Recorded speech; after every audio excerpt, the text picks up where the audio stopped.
Bismillahirrahmanirrahim. Assalamualaikum warahmatullahi wabarakatuh.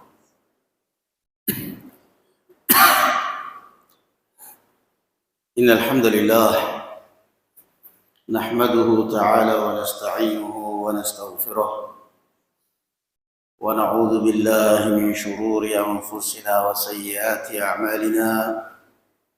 من يهده الله فلا مضل له ومن يضلل فلا هادي له.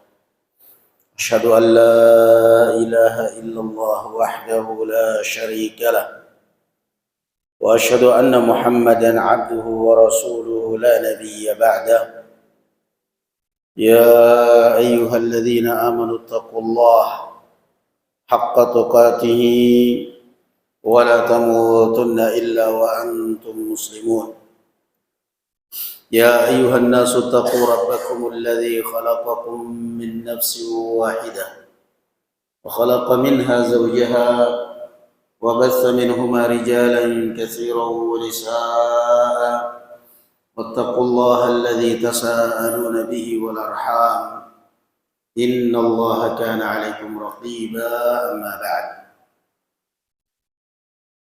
Alhamdulillah, dengan izin Allah Subhanahu wa taala, pada sore hari ini Allah Azza wa Jalla mempertemukan kembali tempat yang mulia ini. Semoga Allah Subhanahu wa taala memberkahi kita semua dan memberkahi siapapun yang memakmurkan, yang membangun dan yang ikut bersumbangsi di dalam masjid ini. Amin ya rabbal alamin. Pembahasan kita terakhir dari Kitab Al-Kabair, kumpulan dosa-dosa besar, adalah dosa besar yang ke-11, yaitu atau yang ke-12, yaitu az-zina. Dan sebagiannya lebih besar daripada sebagian yang lain. Kita sudah membaca beberapa ayat tentang pengharaman zina yang wal'iyadzu billah di zaman kita sekarang ini zaman yang penuh fitnah. Segala macam kemaksiatan serba dipoles, serba dilenturkan namanya, sehingga orang terkesan bahwa itu adalah bukan suatu yang kotor, yang menjijikkan, yang dosa. Sekarang banyak orang menganggap, bahkan semua orang mengatakan riba misalnya, dibilang bunga, zina, orang mengatakan jajan wal'iyadzu billah, judi, dibilang game, sehingga orang tidak terasa. Anggapan dia main game, nggak taunya dia sedang main judi di handphone. Karena ada sebagian game yang memang mengandung judi, sehingga kadang-kadang anak-anak yang ahli, yang mahir, dia bisa tanpa diisikan kuota orang tuanya pun dia dapat kuota terus, karena dia mahir dalam perjudian. Sekarang kita masuk kepada beberapa hadis yang menunjukkan ancaman atau pengharaman perbuatan zina. Qala an-nabiy sallallahu alaihi wasallam, dan Nabi sallallahu alaihi wa alihi wasallam bersabda, wasu'ila ayyu dzambi a'zam. Rasulullah sallallahu alaihi wasallam pernah ditanya, dosa apakah yang paling besar ya Rasulullah? Qala an taj'ala lillahi niddan wa huwa khalaqak. Rasulullah sallallahu alaihi wasallam mengatakan, dosa yang paling besar adalah engkau menyekutukan Allah sedangkan Allah telah menciptakanmu. Sekutukan dengan kuburan, dengan benda keramat, dengan pohon keramat, dengan apapun. Allah Azza wa Jalla tidak ridha untuk disekutukan dengan apapun, karena ketika Allah Azza wa Jalla menciptakan kita tidak bersekutu dengan siapapun. Justru kalau dikatakannya walaupun ini tidak boleh, cuman artinya kalau seandainya kita katakan bahwa Allah Azza wa Jalla bersekutu, ini tidak boleh kalimat seperti ini. Cuman kalau seandainya, maka malaikatlah sekutunya Allah Subhanahu wa Ta'ala. Kalau seandainya dibilang bersekutu, maka malaikatlah sekutunya Allah. Karena Allah Azza wa Jalla yang memerintahkan malaikat untuk meniupkan roh, untuk mengatur janin. Artinya berarti semestinya kalau Allah Azza wa Jalla disekutukan dengan malaikat. Tapi itu pun nggak boleh, haram. Apalagi kalau disekutukan dengan pohon yang merupakan benda mati, batu keramat, kuburan, yang orang anggapannya ketika kesana hanya sekedar untuk melobi para wali yang ada di dalam kuburan supaya menyampaikan doa mereka, permintaan mereka kepada Allah. Dan ini adalah suatu kejahilan. Allah Azza wa Jalla nggak perlu seperti itu. Kalau mau melobi Allah Subhanahu wa Ta'ala, lobilah di dalam salat kita. Kita tidak tahu walinya sendiri, belum tentu doanya mustajab waktu dia masih hidup. Belum tentu. Dan kita juga tidak tahu meninggal dalam keadaan bagaimana. Yang kedua, qala thumma ayyu. Kemudian apalagi ya Rasulullah, dosa yang paling besar? Qala an taqtula waladak khasyata an yat'ama ma'ak. Rasulullah menjawab, dosa besar yang kedua adalah engkau membunuh anakmu hanya karena takut makan bersamamu. Artinya membunuh anak karena takut rezeki. Haram. Namun akan lebih besar lagi dosanya kalau membunuhnya sudah jelas jadi anak. Karena ada yang namanya membunuh anak itu membunuh bibitnya. Bibitnya dibunuh sehingga tidak jadi anak. Itu jelas dikatakan sebagai wa'dun khafi, pembunuhan yang sangat samar. Akan tetapi dosanya lebih besar lagi kalau membunuhnya setelah jadi orang. Qala thumma ayyu. Kemudian apalagi ya Rasulullah? Qala an tuzani halilata jarik. Yang ketiga kata Rasulullah adalah an tuzani. Engkau mengajak, belum berzina, ngajak, an tuzani. Engkau mengajak berzina istri tetanggamu. Lal iyadzu billah, apalagi kalau sampai melakukan perzinahan. Berzina dengan istri tetangga, berzina dengan tetangga. Hal-hal yang seperti ini diharamkan, lebih haram lagi di dalam Islam. Karena tetangga itu kan saling mempercaya. Ketika kita ada apa-apa, yang pertama kali menolong tetangga. Ketika terjadi apa-apa pada tetangga kita, kitalah yang pertama kali memberikan pertolongan. Sehingga ketika terjadi pengkhianatan, sampai kemudian kepada tingkat diajak berzina, sampai kemudian bahkan berzina dengannya, wal'iyadzu billah, maka ini dosa besar yang sangat besar, wal'iyadzu billah. Kemudian yang berikutnya, qala wa qala sallallahu alaihi wasallam, la yazni zani hina yazni wa huwa mu'min. Tidaklah orang berzina pada saat dia berzina kecuali dia mukmin. Dalam dalam keadaan dia mukmin. Wa la yasriqu sariq hina yasraq wa huwa mu'min. Dan tidak mungkin orang mencuri pada saat mencuri dalam keadaan dia beriman.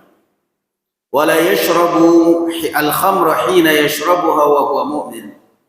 Dan tidak akan mungkin minum khamr kalau ia dalam keadaan mukmin. Makna hadis ini ya ikhwan barakallahu fikum, bukan berarti orang berzina itu kafir. Bukan berarti orang minum khamr itu kafir. Bukan berarti orang mencuri itu kafir.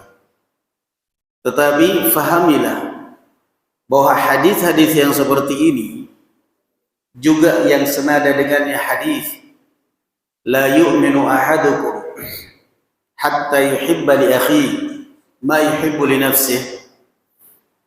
Hadis ini, tidaklah kalian beriman sampai engkau menginginkan, mengharapkan pada saudaramu apa yang engkau harapkan dan engkau inginkan untuk dirimu sendiri. Maka yang harus kita fahami ya ikhwan, barakallahu fikum, jangan sampai salah faham, bahwasanya nafyul iman, penafian iman dalam hadis-hadis yang seperti ini itu ada dua, dan ini manhaj Ahlus Sunnah wal Jamaah. Baik, nafyul iman, penafian iman dalam hadis-hadis yang seperti ini, barakallahu fikum, masyaallah, syukran jazakallahu. Penafian iman itu ada dua makna. Yang pertama, nafyu aslil iman. Yang pertama apa? Penafian asal iman. Artinya berarti kalau ini orang tidak beriman, maka berarti apa? Kafir. Itu makna yang pertama, nafyu aslil iman. Yang kedua, nafyul kamal, penafian sempurnaan. Artinya dia beriman tapi imannya tidak sempurna. Sekarang saya tanya kepada antum semua, la yu'minu ahadukum hatta yuhibba li akhihi ma yuhibbu li nafsihi. Tidaklah kamu beriman sampai kamu menginginkan pada saudaramu apa yang kamu inginkan untuk dirimu sendiri. Kira-kira kalimat la yu'min, tidak beriman, ini kira-kira nafyu aslil iman atau nafyul kamal? Kalau kamu katakan nafyu aslil iman, berarti apa? Penafian asal iman, artinya nggak ada iman sama sekali. Berarti apa? Kafir bukan? Kafir. Kalau nafyu kamalil iman, artinya dia masih beriman, cuman imannya kurang baik, kurang sempurna. Kira-kira yang mana itu ya ikhwan dalam hadis itu? Nafyu kamalil iman. Nah, artinya kalau ada seorang mukmin, dia beriman tapi hasad. Hadis ini kan berarti otomatis nggak boleh hasad. Hasad, dendam, iri. Namanya orang iri itu kan selalu menginginkan pada orang lain apa? Kebaikan apa kejahatan? Kejahatan. Bertentangan nggak dengan hadis ini? Sekarang apa kita katakan orang iri itu kafir? Padahal banyak juga orang Islam yang iri, bahkan yang kadang-kadang afwan sudah ngaji pun banyak iri, ya kan? Ya aja udah. Tapi jadi berarti di sini apa? Dia orang yang mukmin, dia orang beriman, hanya saja imannya kurang sempurna atau kurang baik. Hati-hati, karena pemahaman Khawarij dalam bab ini ngeri. Ini Khawarij yang berpemahaman kalau tidak beriman berarti kafir. Salah. Makanya mereka mau vonis siapapun yang berhukum dengan selain hukum Allah, pemerintah di Indonesia di mana saja, mereka anggap kafir karena ayat itu. Kenapa? Mereka salah faham.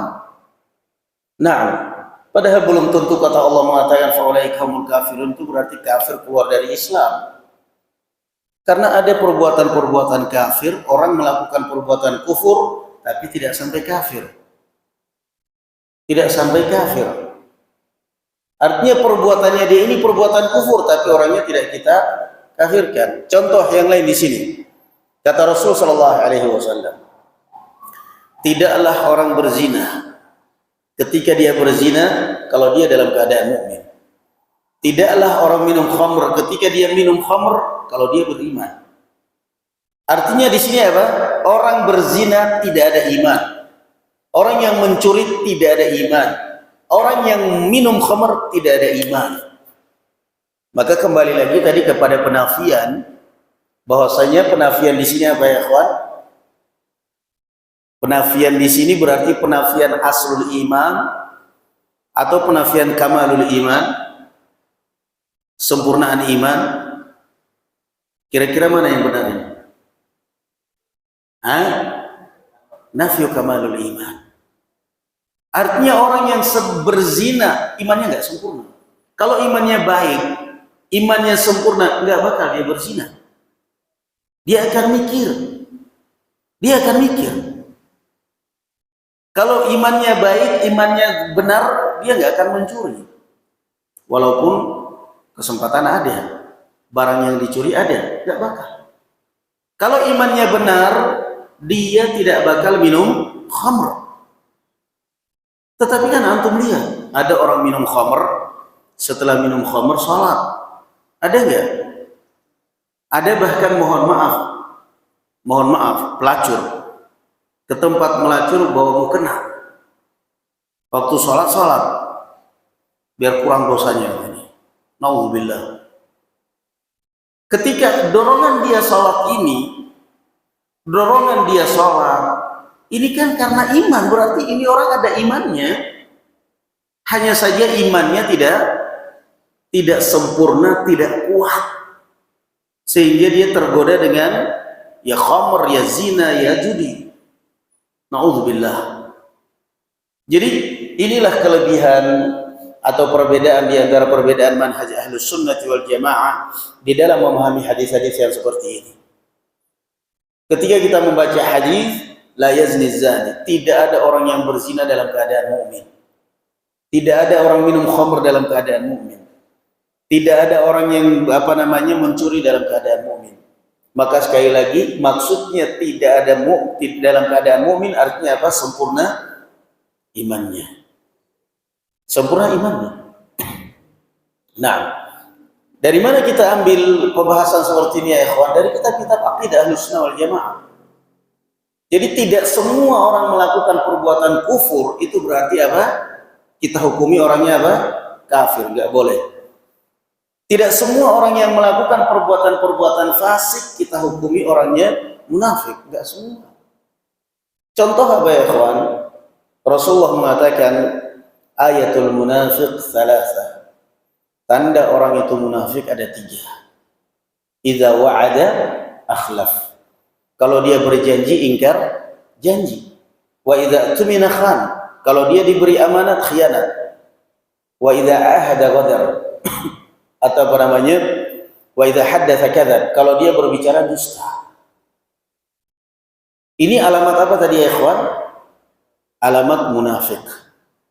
Apa boleh ketika kita berjanji dengan teman kita undang, dia janji mau hadir, tiba-tiba nggak hadir, terus kita telepon, assalamualaikum munafik.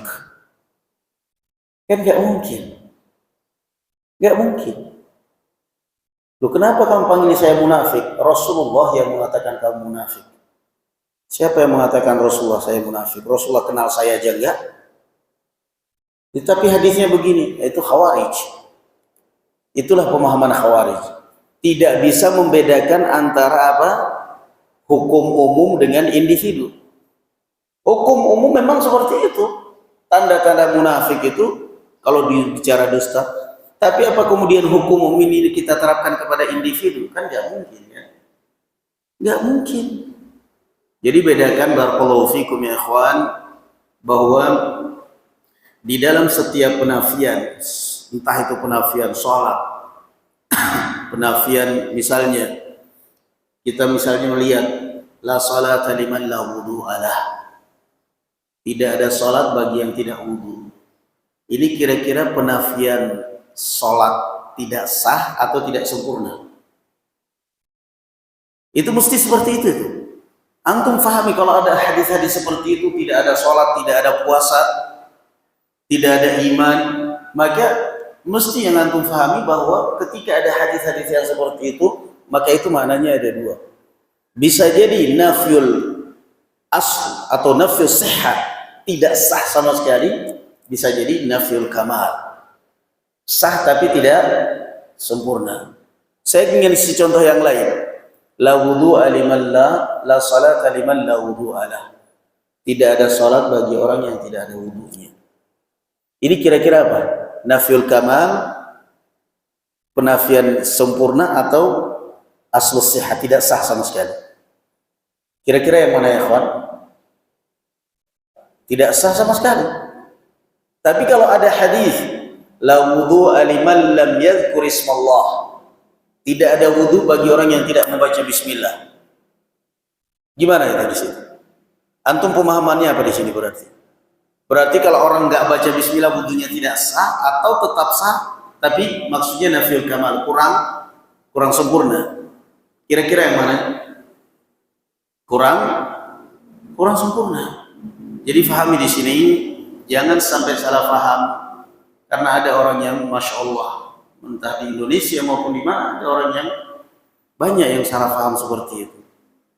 Man mata wa laysa fi unuqihi bai'atun mata mitatan jahiliyah. Siapa yang meninggal dan di lehernya tidak ada baiat kepada pemimpin, maka dia berarti meninggal jahiliyah. Mereka kemudian menafsirkan maksudnya meninggal dalam keadaan kafir, karena jahiliyah itu adalah zaman kafir. Dari mana penafsiran seperti itu? Otodidak, mengandalkan baca terjemah. Dari mana penafsiran seperti itu meninggal jahiliyah artinya meninggal kafir?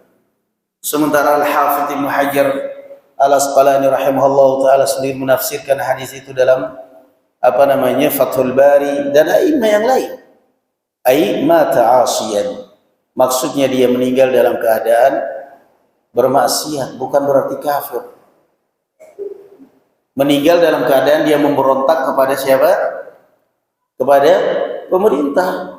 Nah, akhirnya dengan hadis yang sahih yang disalahpahami ini tadi, maka akhirnya muncullah organisasi yang mengharuskan setiap pengikut untuk apa? Baiat. Kalau kamu tidak baiat nanti matinya mati jahiliyah. Nah, terus kalau kita selidiki amirnya, kamu baiatnya kepada siapa? Kepada amirnya, atasannya. Atasanmu baiatnya kepada siapa? Atasannya lagi. Paling puncak, atasanmu baiatnya kepada siapa? Dia yang memegang negara, berarti justru atasan kamu yang masuk neraka. Kenapa? Atasan kita yang memegang negara itu siapa? Presiden. Baiatnya kita itu kepada kepala negara. Lalu apa kita baiat? Nggak perlu kita baiat, orang nggak diminta. Kecuali kalau kepala negara mewajibkan kita seluruh masyarakat wajib baiat. Kita baiat. Tidak diminta, cukup diwakili oleh anggota dewan, cukup kita menunjukkan taat, sudah diakui, sudah tidak ada masalah, selesai. Jadi orang kadang-kadang memahami hadis itu ngeri.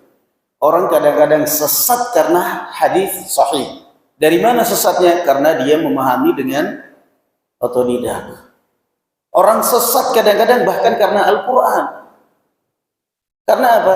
Dia salah paham dengan Al-Quran. Nah, maka disitulah pentingnya pemahaman yang benar.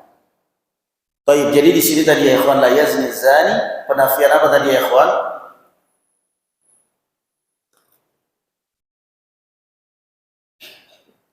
Penafian sempurna atau bukan? Sempurnaan iman. Alladzina amanu wa lam yalbisu imanahum bidzulm ulaika lahumul amnu wa hum muhtadun. Dan orang-orang yang beriman dan tidak mencampur adukan keimanan dengan kezaliman, mereka itulah orang-orang yang mendapatkan hidayah di dunia dan keamanan di akhirat. Para sahabat merasa keberatan untuk menerima ayat ini. Karena ternyata orang mendapatkan hidayah syaratnya dan mendapatkan keamanan dari azab di akhirat apa? Tidak boleh iman itu dicampur adukan dengan kezaliman. Maka para sahabat datang kepada Rasulullah, "Ya Rasulullah, kullifna minal a'mali ma nutiq. Faqad anzalallahu ilaika hadhihi al-ayat wa la nutiquha." Ya Rasulullah, selama ini Allah Azza wa Jalla mewajibkan kepada kita amalan-amalan yang selalu kita mampu kita kerjakan, sanggup kerjakan. Sekarang Allah menurunkan kepada engkau ya Rasulullah ayat ini dan kami tidak sanggup. Ayyuna lam yadhlim nafsah.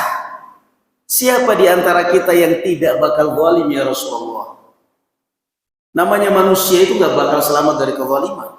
Zalim di dalam rumah, pada anak, pada istri, pada suami, zalim pada tetangga, zalim dengan lisan. Nah, melihat yang haram, zalim termasuknya. Mendengar yang haram dengan sengaja, zalim.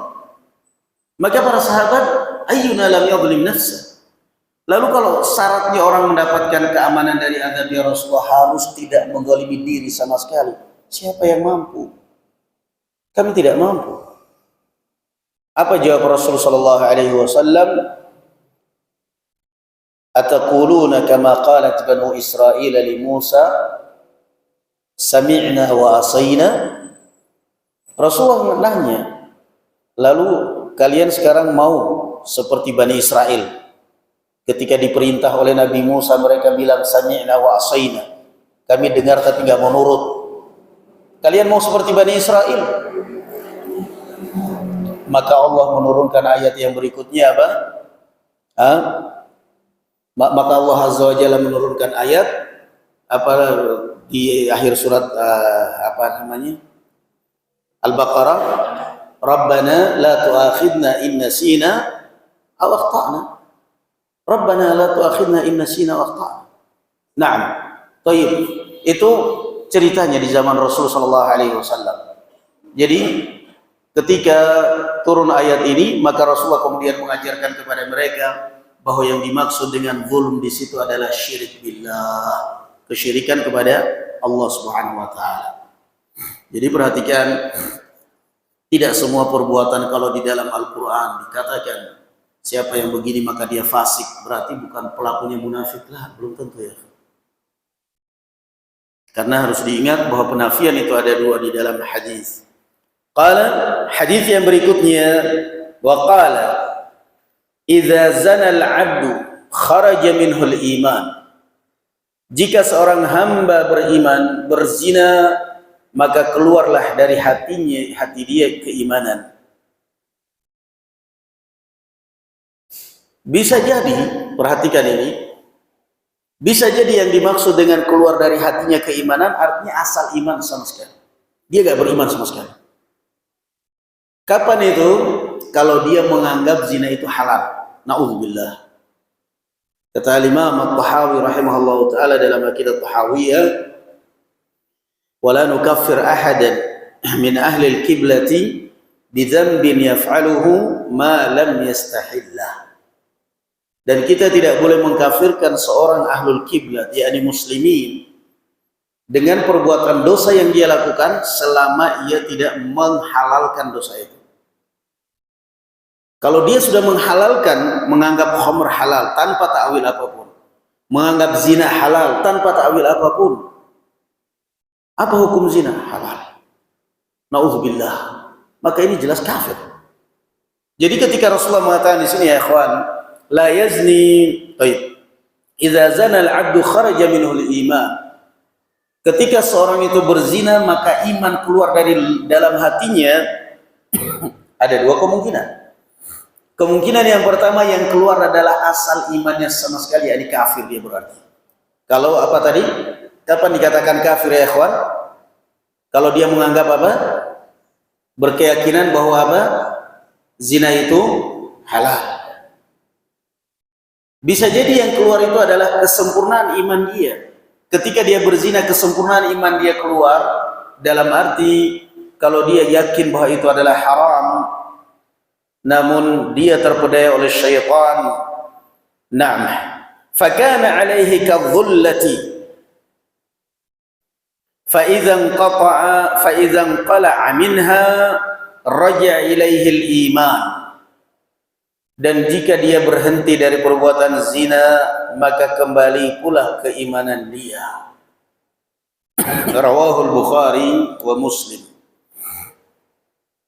Hal-hal yang seperti itu ya ikhwan barakallahu fikum, ada faedah disebutkan oleh Imam apa namanya Ibnu Al-Qayyim Al-Jauziyah rahimahullahu taala fi az-zajr 'an az-zina, supaya orang itu merasa jijik berhenti dan jijik dari perbuatan zina, beliau menyebutkan bahwa hal-hal yang seperti itu halalnya aja sudah kotor. Halalnya aja sudah kotor, bagaimana dengan haram? Dulu di zaman Rasulullah sallallahu alaihi wasallam itu yang halalnya itu aja sudah kotor. Bagaimana dengan yang haramnya? Dan hampir semua yang namanya orang berzina itu ketika dia sudah kena penyakit,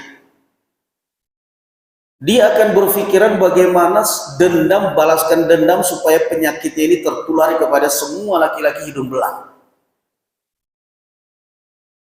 Ketika si wanita itu sudah terlanjur kena penyakit seperti itu, maka dia akan berpikiran bagaimana supaya penyakitnya itu dia akan lampiaskan dendamnya kepada setiap laki-laki yang berhidung belang. Sementara laki-laki juga, na'udzubillah, betapa banyak akhirnya perempuan jadi korban sakit kanker serviks kandungan, padahal bukan dosa dia, melainkan dosa suaminya yang tidak setia, dosa suaminya yang mengumbar syahwat dan nafsu di luar, wal'iyadzubillah. Makanya perlu banyak-banyak doa. Apa doa yang diajarkan oleh Rasulullah kepada Syakal ibn Humaid? Allahumma inni a'udzubika min syarri sam'i wa min syarri basari wa min syarri lisani wa min syarri qalbi wa min syarri mani. Ya Allah, aku berlindung kepadamu dari buruknya, jeleknya pandangan saya, jeleknya pendengaran saya, jeleknya lisan saya, jeleknya hati saya, dan jeleknya syahwat saya. Di zaman Rasul sallallahu alaihi wasallam ada seorang yang berkata kepada Rasulullah, dia mau masuk Islam, dia mau muslim, tapi dia sudah kecanduan dengan zina, wal'iyadzubillah, dia bisa lepas. Lalu Rasulullah sallallahu alaihi wasallam mengatakan, atuhibbu li ummik, kalau seandainya ada ibumu yang ada orang menzinahi ibumu, kamu ridha? Lah, enggak ridha. Kalau saya tahu ada yang berzina dengan ibu saya enggak ridha. Atuhibbuk li zawjik, kamu ingin istrimu kalau ada orang berzina dengan istrimu kamu senang? Lah. Atuhibbu li ukhtik, kamu senang kalau ada yang berzina dengan saudara kamu? Enggak. Maka Rasulullah mengatakan, kamu sendiri tidak senang kalau kamu punya saudara perempuan dizinahi orang. Lalu sesuatu yang kamu tidak senangi terjadi pada keluargamu, kenapa kamu kemudian senang terjadi pada orang lain? Kadzalikan nas la yuhibbuhu li ummahatihim. Demikian pula orang lain berarti. Pada saat kamu berzina dengan ibunya, dengan anaknya, dengan saudaranya, orang lain juga enggak senang. Kamu tidak senang terjadi pada keluarga kamu, tapi ingin menularkan itu pada orang lain. Na'udzubillah. Maka setelah itu orang ini mengatakan, dosa yang paling saya benci semenjak didoakan oleh Rasulullah, dinasihati oleh Rasulullah adalah zina. Nah, juga jangan lupa doa apa ya ikhwan? Allahumma habbib ila qalbil iman wa tuqa wa karrih ilaiha al-kufra wal fusuq wal isyan. Itu juga doa. Allahumma habbib ila qalbil iman wa tuqa. Ya Allah, tanamkan di dalam hati saya rasa cinta dan iman dan takwa. Dan tanamkan di hati saya rasa kebencian kepada dosa dan maksiat. Wa karrih ilaiha al-kufr, kekufuran, wal fusuq, maksiat, wal isyan, dan maksiat. Di dalam doa tasyahud apa ya ikhwan yang diriwayatkan oleh Imam Muslim, hadis Aisyah radhiyallahu anha, Rasulullah sallallahu alaihi wasallam di setiap tasyahud akhirnya menjelang ajalnya, setelah beliau berdoa, Allahumma inni a'udzubika min adzabil qabr, min fitnatil mahya wal mamat, wa min syarri fitnatil masiihid dajjal, sebelum salam beliau mesti menyelipkan satu doa, Allahumma inni a'udzubika minal ma'sami wal maghram. Allahumma inni a'udzubika minal ma'sam wal maghram. Dua kalimat. Allahumma inni a'udzubika minal ma'sam wal maghram. Apa itu ma'sam? Perbuatan dosa. Ya Allah, aku berlindung kepada Engkau dari perbuatan dosa. Wal maghram, apa itu maghram? Hutang. Selalu dua ini. Sampai Aisyah radhiyallahu anha penasaran, ya Rasulullah, kenapa Anda lagi-lagi selalu berlindung dari dosa dan hutang? Kalau dosa jelas selalu, kenapa Anda selalu berlindung dari hutang? Kenapa ya kawan? Biasanya kalau orang itu berhutang mesti berdosa. Kalau orang berhutang itu mesti berdosa biasanya. Jarang orang yang berhutang gak berdosa. Hubungannya apa orang berhutang dengan dosa? Kata Rasulullah, innar rajula idza gharim. Orang biasanya kalau hutang terus gak mau bayar hutang, gak sanggup bayar hutang, idza haddatsa kadzab. Kalau bicara bohong, wa idza wa'ada akhlaf. Kalau dia janji ingkar janji. Ntar lagi, besok insyaallah datang. Nanti besok ngumpet. HP-nya nonaktif. Di WA nonaktif. Datangin ke rumah nggak ada. Offline pokoknya dia. Offline sama ampleng. Dan makanya Aisyah tanya, ya Rasulullah apa maksudnya? Hampir setiap Anda sholat sebelum salam mesti dua doa ini engkau baca. Allahumma inni a'udzubika minal ma'thami wal maghram. Antum baca itu. Baca doa itu, Masya Allah. Itu nikmat dibaca. Supaya kebutuhan kita terpenuhi. Kalau kebutuhan kita terpenuhi, apa perlunya ngutang? Kalau kebutuhan kita terpenuhi, apa perlunya ngutang? Makanya Rasulullah berdoa, Allahumma inni a'udzubika minal ma'tham wal maghram. Sebelum salam beliau baca itu dua kalimat itu. Padahal itu siapa ya kawan? Rasul. Kalau ini kan dosa-dosa kan jelas haram. Hutang, apakah haram hutang? Haram nggak hutang? Nggak haram, boleh kan? Boleh. Cuma nih itu tadi.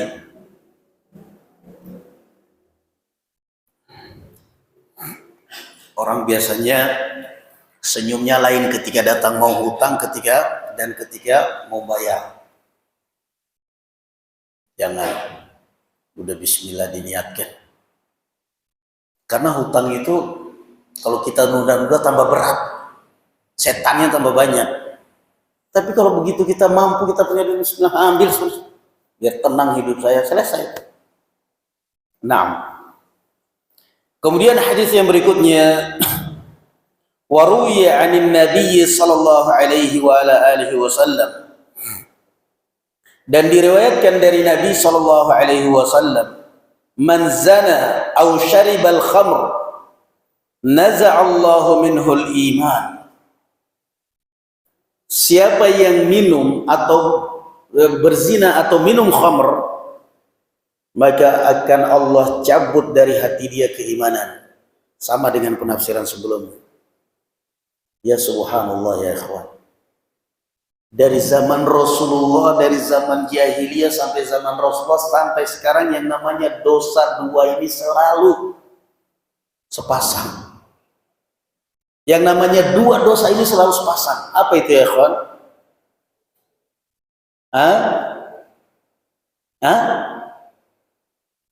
Yang di dalam hadis pun dari zaman jahiliyah sampai di zaman Rasulullah sampai zaman sekarang, dua dosa ini selalu sejoli, selalu sepasang ini, paket ini.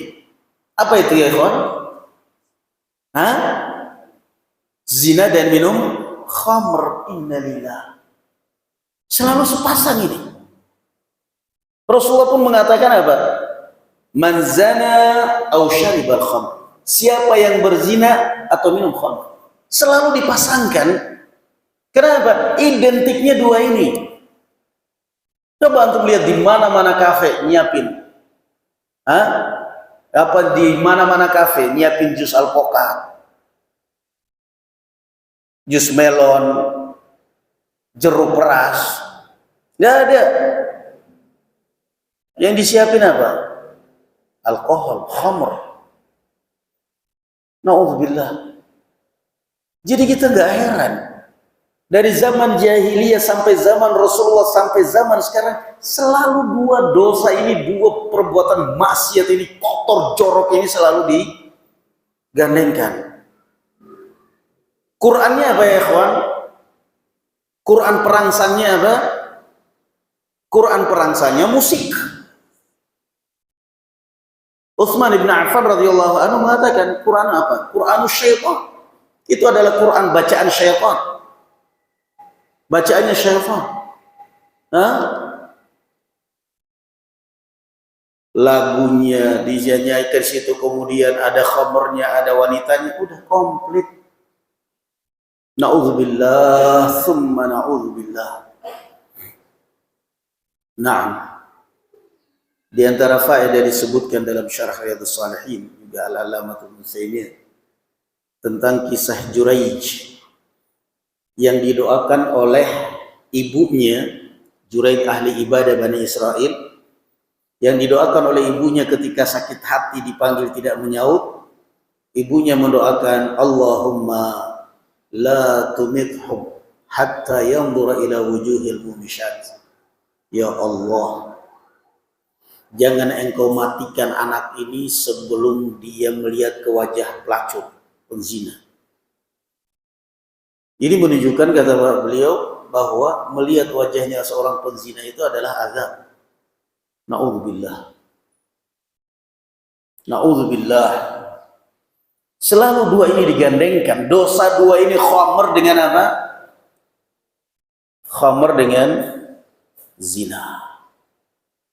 Astaghfirullahaladzim. Jadi kalau ada semakin modern kota besar semakin modern, justru semakin mundur, bukan semakin maju.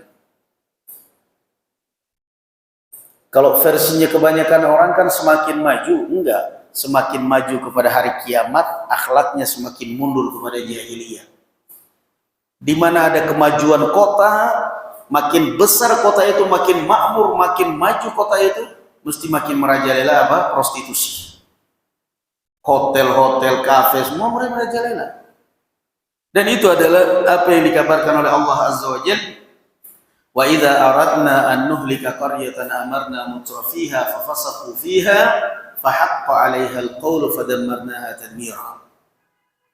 Di saat Allah Azza wa Jalla hendak menghancurkan suatu negeri, suatu kampung, Allah Azza wa Jalla makmurkan atau perintahkan orang-orang yang kaya, yang hidup mewah di kampung itu supaya mereka berbuat kefasikan.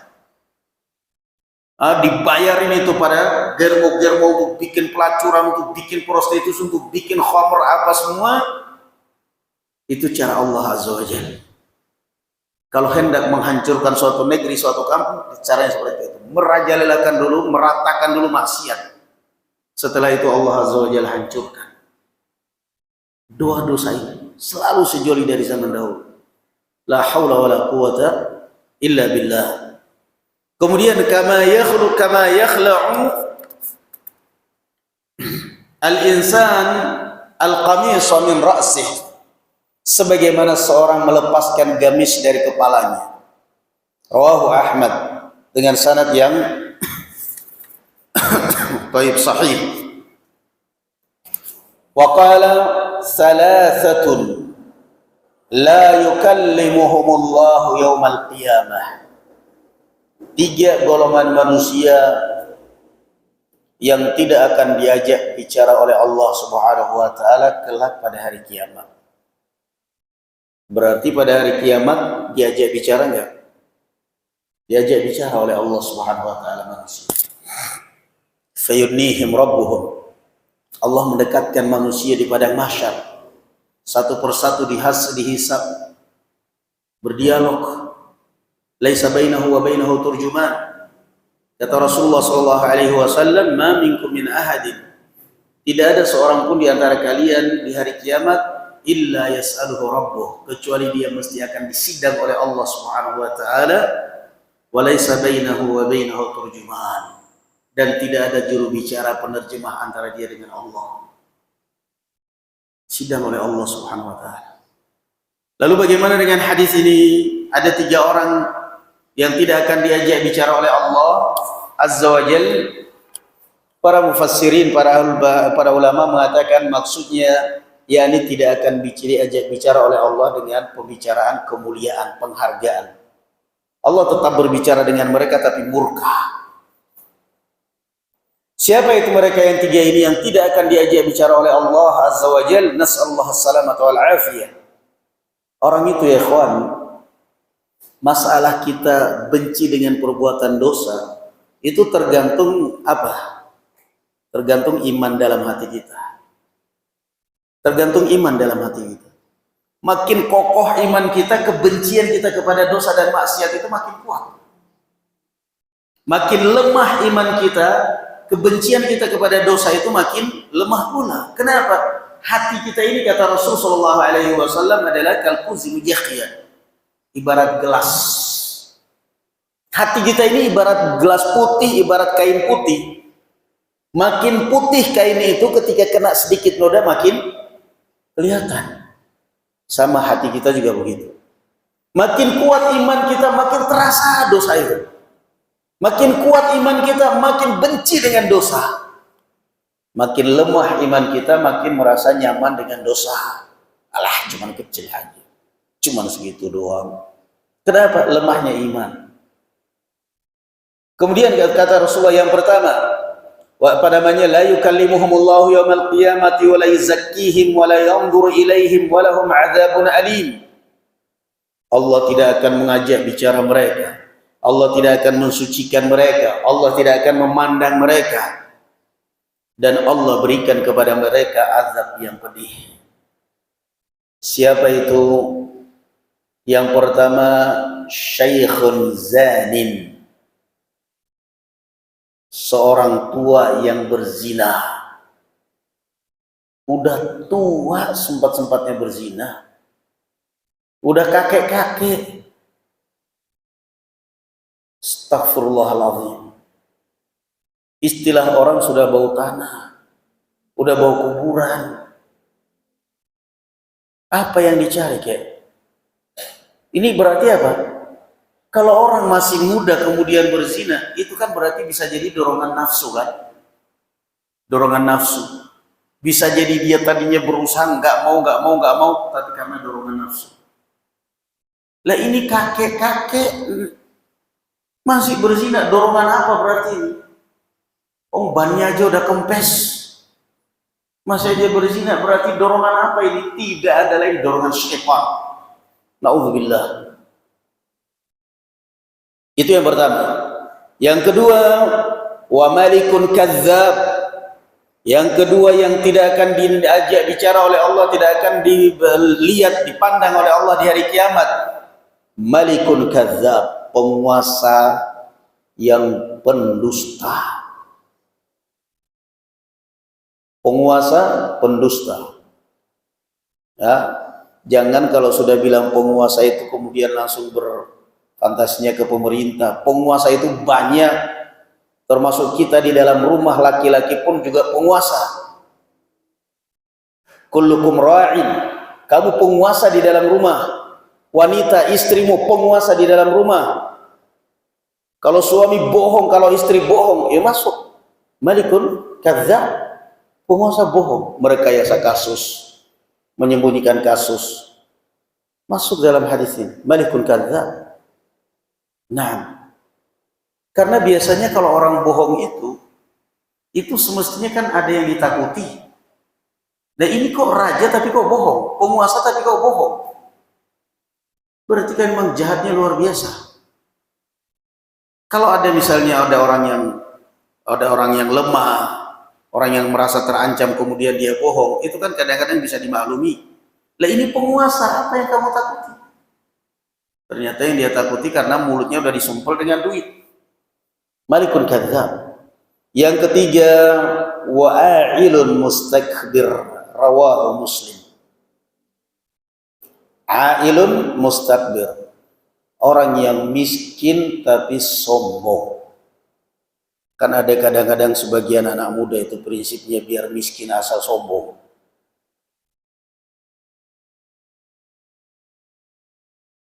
Orang kalau kaya sombong, itu perbuatan haram.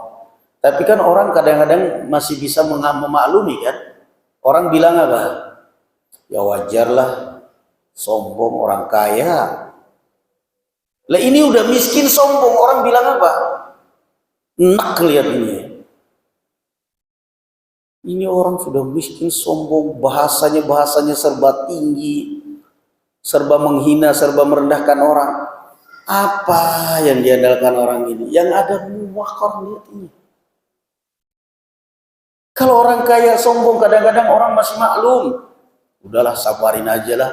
Masalah ngomong tinggi apa semua. Yang penting tiap bulan dapat 500 sudah. Lah ini orang miskin sombong. Apa yang didapat? Ailun mustaqbir. Jadi kalau ada orang kaya, pejabat sombong, itu kadang-kadang karena faktor harta, faktor jabatan. Tapi kalau orang miskin sombong, berarti faktor apa? Karakter dari pabrik. Lalu orang miskin sombong. Kalau orang kaya, pejabat sombong, orang kan mengatakan bisa jadi ini orang sombong semenjak kaya. Sombong semenjak menjabat. Berarti faktor sombong karena apa? Karena harta, bukan tabiat dia. Begitu pensiun baru mulai nggak sombong lagi, udah bukan pejabat lagi, jatuh miskin baru mulai ke masyarakat lagi. Kenapa? Karena asalnya ini orang wataknya baik, karakternya baik. Tapi kalau orang miskin sombong, kapan? Sampai masuk liang kubur. Nauzubillah. Ailun mustaqbir, rawahu Muslim. Yang berikutnya, qala hurmatu nisa'il mujahidin 'alal qa'idin ka hurmati ummahatihim. Rasulullah sallallahu alaihi wasallam menasihati, karena di zaman dahulu kalau mereka lagi perang, itu ada pasukan perang ikut berangkat perang, ada pasukan untuk berjaga di kota. Jangan sampai negara diserang oleh musuh. Kalau tidak ada laki-laki kan bahaya. Otomatis setiap misalnya 5 keluarga yang diambil 4 orang laki-laki di situ, yang 1 laki-laki berjaga. Berarti kan yang 4 ini janda sementara. Sementara ini laki-laki harus melindungi 4 orang yang janda sementara ini. Kemana suami mereka? Sedang berjihad. Kalau terjadi apa-apa, maka Rasulullah mengingatkan mereka, hurmatun nisa'il mujahidin.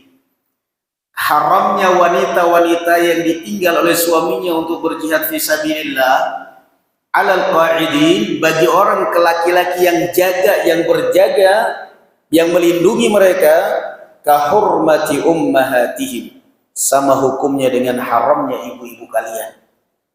Kalian berani menyentuh berzina dengan istri mujahidin yang sedang pergi, itu sama hukumnya dosanya kamu berzina dengan ibumu sendiri. Suaminya sedang berjihad fisabilillah, tiba-tiba pulang mendengar berita dari suami, Masya Allah, dari istrinya. Nah, seorang laki-laki bagi dia berita seperti itu, ketika diinjak-injak kehormatan ranjang dia, bagi dia lebih baik mati di medan jihad daripada mendengar berita begitu. Maka Rasulullah mengingatkan, wa ma min rajulin yahlifu rajulan minal mujahidin, dan tidak ada seorang pun yang mewakili orang lain pada saat berjihad fisabilillah fi ahlihi, untuk menjaga keluarganya, fayakhunuhu fihim, lalu ia mengkhianati mereka, illa waqafa lahu yawmal wuqifa lahu yawmal qiyamah fayu'khadhu min amalihi ma syaa fama dhannukum, rawahu Muslim. Kecuali kelak di hari kiamat akan dihadapkan dengan sidang di hadapan Allah antara mujahidin yang dikhianati istrinya ini dengan yang mengkhianati. Kemudian semua kebaikan diambil, kebaikan sedekahnya, sholatnya, semua diambil orang yang dikhianati. Fama dhannukum, na'udzubillah. Maka barakallahu fikum ya ikhwan, penting. Kadang-kadang kita ini terlalu meremehkan dosa. Maka penting doa-doa seperti yang tadi kita ajarkan. Allahumma inni a'udzubika minal ma'tham wal maghram. Kapan itu dibaca Rasulullah tadi ya ikhwan? Sebelum salam. Salat wajib maupun salat sunnah. Allahumma inni a'udzubika minal ma'sam wal maghrib. Apalagi yang sudah terlanjur punya hutang. Baca doa itu banyak-banyak. Wa qala sallallahu alaihi wasallam. Dan Rasulullah sallallahu alaihi wasallam bersabda, arba'atun yubghiduhumullah. 4 golongan manusia yang paling dibenci oleh Allah Subhanahu wa taala. Yang pertama, al-ba'i'ul hallaf. Yang pertama yang paling dibenci oleh Allah Subhanahu wa taala adalah orang yang seorang pedagang yang gampang atau sering bersumpah. Sering bersumpah. Kalau kita mungkin jarang, tapi kalau di Arab sering mereka. Sampai kita mau beli gula pun begitu. Kita masuk kiosnya dia, tokonya dia, wallahi hadza sukar hali. Demi Allah ini gula manis, kata dia. Kita bilang kalau asin itu garam namanya, baru ketawa dia. Jadi kita jelas-jelas, wallahi hadza sukar hali. Kenapa mereka di Arab, antum umrah, antum haji atau antum lihat YouTube, padahal mereka tahu kalau seperti ini ancamannya, tapi kenapa mereka tidak bisa meninggalkan? Karena mereka tahu bahwa itu bukan dosa. Bukan dosa. Itu namanya lagul yamin. Nah, itu namanya lagul yamin yang dimaafkan oleh Allah Azza wa Jalla. Tapi yang jelas itu perbuatan yang kurang baik. Al-ba'i'ul hallaf. Yang kedua, al-faqirul mukhtal. Yang kedua yang paling dibenci oleh Allah Azza wa Jalla adalah al-faqirul mukhtal. Orang fakir mukhtal. Kalau tadi mustakbir, sombong. Kalau mukhtal itu ya ikhwan, apa ya? Kullu mukhtalin fakhur la yuhibbu kullu mukhtalin fakhur. Mukhtal itu lebih condong, yakni kalau tadi sombong itu kan, sombong itu biasanya dalam berbicara. Kalau mukhtal ini lebih condong sombong dalam gaya. Fakhur, sombong dengan selalu mengangkat diri sendiri dan merendahkan orang lain. Kalau mukhtal ini apa namanya? Mukhtal apa namanya? Yakhtal fi misyati. Ya, sombong dalam penampilan. Dompet diisi kertas biar kelihatan tebal, padahal miskin. Mobil pinjam dulu tetangga, pinjam dulu punya saudara, pinjam mobil Innova. Kenapa? Mau datang melamar akhwat supaya diakui, supaya diterima. Begitu datang ke rumah ibunya, nak, itu calon suami kamu? Iya, Bu. Wah, hebat tuh mobilnya.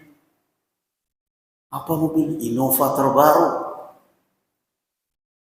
Padahal nyewa atau pinjam, bensin yang ngutang. Astagfirullahaladzim. Begitu selesai nikah, baru 1 pekan udah, ini mobil mana ya? Mobil gue gak pernah naik mobil. Pengantin baru kok naiknya motor Supra pesan. Motornya yang dulu, mobil yang dulu. Itu kan namanya fakir, mukhtal. Fakir sombong dalam bergaya. Kalau sombong itu kan tadi mustakbir itu kan sombong dengan ucapan, sombong dengan ucapan. Kalau ini apa? Gaya hidupnya. Sombong tapi gaya hidupnya selangit. Apa miskin tapi gaya hidupnya selangit. Nah. Kemudian wasyaikhuz zani, orang tua yang berzina. Wal imamul jair, seorang pemimpin yang zalim. 4 golongan yang paling dibenci oleh Allah. Akhrajahu an-Nasa'i wa isnaduhu sahih. Wa a'zamu zina az-zina bil Zina yang paling besar adalah berzina dengan ibu sendiri. Wal ukht atau saudari kandung sendiri, wa imra'atul ab atau istri ayah kita. Berarti apa? Ibu tiri. Wa bil maharim. Kata Imam Az-Zahabi, zina, dosa zina yang paling besar adalah berzina dengan ibu kandung, berzina dengan saudari kandung, berzina dengan istrinya ayah, dan berzina dengan mahram kita, anak perempuan kita, anak tiri dan lain sebagainya. Wal'iyadzubillah. Ini orang benar-benar kalau udah seperti ini sudah di luar, udah nggak sehat akalnya, udah nggak sehat. Orang kalau sudah seperti itu udah di masyarakat pun orang bilang ini nggak waras. Ini sudah kelainan akal. Sudah kelainan akal, ini sudah abnormal ini orang seperti ini. Berzina dengan ibunya, berzina dengan saudari kandungnya yang semestinya dia lindungi, berzina dengan anak perempuannya, berzina dengan anak tirinya, berzina dengan ibu tirinya, yang semestinya berzina dengan bibinya, yang semestinya barakallahu fikum mereka ini adalah, dia sebagai laki-laki ini adalah mereka berhak mendapatkan perlindungan dari saya. Tapi dia berzina dengan itu semua, wal'iyadzubillah. Ini orang sudah na'udzubillah, udah karakternya udah rusak itu udah. Kemudian terakhir, waqad sahha al-hakim wal uhdatu alaih, dan Imam al-Hakim mensahihkan riwayat man waqa'a ala dzati mahramin faqtuluh, siapa yang berzina dengan wanita mahramnya bunuhlah dia. Riwayat dari dalam al-Hakim. وفي الباب أحاديث منها حديث البراء أن خاله بعثه النبي صلى الله عليه وسلم إلى رجل عرس بامرأة أبيه أن يقتله ويخمس ماله.